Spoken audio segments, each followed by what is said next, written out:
கிறிஸ்துவுக்குள் அன்பான தேவனுடைய பிள்ளைகளே, ஆண்டவரும் உலக இரட்சகருமான இயேசு கிறிஸ்துவின் இணையற்ற நாமத்தினால உங்கள் எல்லாரையும் வாழ்த்தி ஆசீர்வதிக்கிறேன். இந்த ஜனவரி மாதம் 27ஆம் தேதி மங்கள வார்த்தை நிகழ்ச்சி மூலமாக உங்களை நேரடியாக உங்கள் வீடுகளில் பார்க்குறது எனக்கு ரொம்ப சந்தோஷம். கர்த்தர் உங்களை ஆசீர்வதிப்பாராக. நிறைய பேர் காலையிலே எழும்பி உட்கார்ந்து இந்த தரித்திரத்துக்கு என்னைக்கு தான் ஒரு முடிவு வரப்போகுது, இந்த கடன் பிரச்சனைக்கு என்னைக்கு தான் ஒரு முடிவு வரப்போகுது, இந்த அவமானத்துக்கு என்னைக்கு தான் ஒரு முடிவு வரப்போகுது, நானும் முடிஞ்சிடன்னு பார்க்குறேன், முடியவே இல்லை, கடன் ஏறிக்கிட்டே தான் போகுது, கஷ்டம் ஏறிக்கிட்டே தான் போகுது அப்படின்னு எல்லாம் கண்ணீரோடு உட்காந்து இன்றைக்கி மங்கள வார்த்தையை ஓப்பன் பண்ணியிருக்கிற தேவனுடைய பிள்ளைகளே, இன்றைக்கி ஆண்டவர் ஒரு நல்ல மங்கள வார்த்தையோட இப்போ உங்கள் வீட்டுக்குள்ளால் வந்து இறங்குறாரு. எடுத்து வாசிங்க சங்கீதம் 37:25. நீதிமான் கைவிடப்பட்டதையும் அவன் சந்ததி அப்பத்திற்கு இறந்து திரிகிறதையும் காணவில்லை. இன்னைக்கு ஆண்டவர் சொல்கிறாரு, நீ சாப்பாட்டுக்கு கஷ்டப்படாமல் இருக்கணும்னா, கடன் இல்லாமல் இருக்கணும்னா, செல்வ செழிப்போடு இருக்கணும்னா, கடன் வாங்காமல் கொடுக்கிற ஜாதியாக இருக்கணும்னா, நீ ஒரே ஒரு காரியம், உன் வாழ்க்கையில் நீதிமானாக இருக்க இன்னைக்கு உன்னை நீ மாற்றி அமைத்துக்கொள். அப்போ கடன் உன்னை விட்டு மாறும், நிந்தை மாறும், வருமானம் வரும், தொழில் வரத்துள்ள பலனை கொண்டு வரும், நல்ல இடத்துல உனக்கு வேலை கிடைக்கும், நல்ல தேசத்தில் உனக்கு சுதந்திரம் கிடைக்கும், நல்ல குடும்பத்தில் உனக்கு வாழ்க்கை அமையும், நல்ல சந்ததி அமையும். இவை எல்லாவற்றுக்காக இவை எல்லாத்தையும் நீங்கள் எதிர்பார்க்குறீங்க, தப்பு இல்லை. கண்டிப்பாக ஆண்டவரே சொல்லியிருக்காரு, பிரியமானவரே பிரியமானவளே உன் ஆத்துமா வாழ்வது போல நீ எல்லாவற்றிலும் வாழ்ந்து சுகமாயிரன்னு தான் ஆண்டவர் சொல்லியிருக்கார். அப்போ அதுக்கு நீங்கள் செய்ய வேண்டியது ஒன்றே ஒன்று, என்னென்ன காரியம் ஆண்டவருக்கு பிரியமில்லாத உங்ககிட்ட இருக்கோ அதெல்லாம் தூக்கி போட்டு இன்னிலிருந்து நீங்கள் ஒரு நீதிமான வாழ ஆண்டோடைய சமூகத்தில் ஒப்பு கொடுங்க. கர்த்தர் கண்டிப்பாக உங்கள் வாழ்க்கையில் பெரிய காரியங்களை செய்வார். உன் சரீரத்தில் இருக்க எல்லா கொள்ளை நோயை மாற்றுவார்.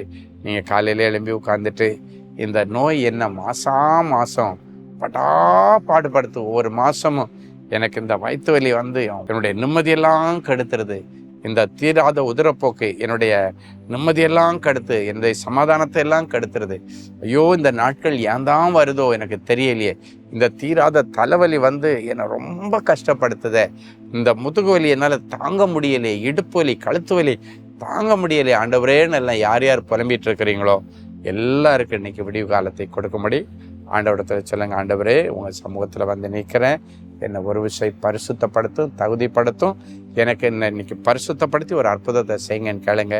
கண்டிப்பாக ஒரு அற்புதம் செய்வார். ஒரு நல்ல அற்புத சாட்சியை நம்ம கேட்க போகிறோம். சகோதரி ஈவா பெனட், குளச்சல். எனக்கு 2 வருடங்களுக்கு முன்பு இடது மார்பகத்தில் வலியாக இருந்தது. மருத்துவமனைக்கு சென்றேன்.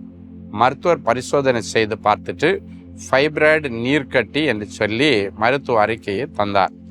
அதன் பிறகு கட்டி குணமாகிவிட்டது. மீண்டும் எனக்கு இடது மார்பகத்தில் கட்டி ஏற்பட்டு மிகுந்த வலியும் வேதனையுமாக இருந்தது. மருத்துவமனையில் எனக்கு மமோகிராம் பரிசோதனை செய்து பார்த்துவிட்டு ஃபைப்ராய்டு நீர்க்கட்டியா அல்லது கேன்சர் கட்டியா என்று சந்தேகமாக இருப்பதாக சொல்லி கட்டிய பயாப்சி பரிசோதனைக்கு அனுப்பியிருந்தார்கள். நான் மிகுந்த பயத்துடனும் கவலையுடனும் நாகர்கோயில் தேவனின் அன்பு ஜப கோபுரத்திற்கு நேரில் சென்று என்னுடைய நிலைமையை சொல்லி ஜபிக்க கேட்டுக்கொண்டேன். ஜப ஊழியர் எனக்காக பாரப்பட்டு ஜபித்து மிகவும் ஆறுதலான வசனங்களை சொல்லி ஜப எண்ணெயை கொடுத்தார். நான் சகோதரர்கள் சொன்ன கர்த்தருடைய குணமளிக்கும் வேத வசனங்களை சொல்லி தொடர்ந்து ஜப எண்ணெயை என்னுடைய மார்பகத்தில் தடவி ஜபித்து வந்தேன். அதன் பிறகு பயாப்சி ரிசல்ட் நார்மல், பயப்பட தேவையில்லை என்று சொல்லி டாக்டர் மெடிக்கல் ரிப்போர்ட்டை கொடுத்தார். ஆண்டவருடைய நாமத்திற்கு ஸ்தோத்திரம். கர்த்தர் இன்றைக்கும் உங்களுக்கு அப்படிப்பட்ட அற்புதங்களை செய்வாராக. அன்பான ஆண்டவரே உமக்கு நன்றி. நீதிமான் கைவிடப்பட்டதை அவன் பிள்ளைகள் அப்பத்திற்கு இருந்து திரிக்கிறதை காண முடியாது என்று சொன்னீரே. பிள்ளையே இல்லாத பிள்ளைகளுக்கு பிள்ளைகளை தாரும். பிள்ளைகள் இருந்தும் கஷ்டப்படுகிற குடும்பத்தில் இனி அவர்களுக்கு அப்பத்திற்கோ தண்ணீருக்கோ ஆடைக்கோ வீட்டுக்கோ ஒரு குறை இல்லாதபடிக்கு காத்து கொள்ளும்படிக்கு கர்த்தர் இந்த நிகழ்ச்சியை பார்க்கிற ஒவ்வொருவரையும் நீதி மார்க்கத்திற்கு கொண்டு வருவீராக. அவர்களை நீதிமான்களாய் மாற்றும். நியாயக்கேடு பண்ணுகிற யார் இருந்தாலும் சரி, இன்றைக்கு நீதி நியாயங்களுக்கு தன்னை அர்ப்பணித்து அதன் நிமித்தம் அற்புதங்களை பெற்றுக்கொள்ளும்படி உதவி செய்யும். ஆண்டவரே, இன்றைக்கு திருமண நாள், பிறந்த நாளை நினைவு கூறுகிற பிள்ளைகளை ஒரு விசை கண்ணோக்கி பாரும்.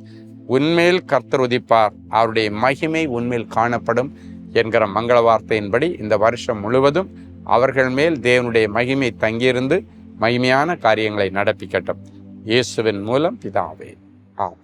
அன்பு தேவனுடைய பிள்ளைகளே, இந்நிகழ்ச்சியின் மூலம் நீங்கள் பெற்றுக்கொண்ட ஆசீர்வாதங்களையும் உங்கள் ஜெப விண்ணப்பங்களையும் அனுப்ப வேண்டிய முகவரி: தேவனின் அன்பு ஊழியங்கள், Vinayak avenue, OMR road, Okkiyam, Thoraipakkam, Chennai 600097. மேலும் 24 மணி நேர ஜெப உதவிக்கு 044-24547-999 மற்றும் 9941950999 என்ற எண்களுக்கு தொடர்பு கொள்ளுங்கள்.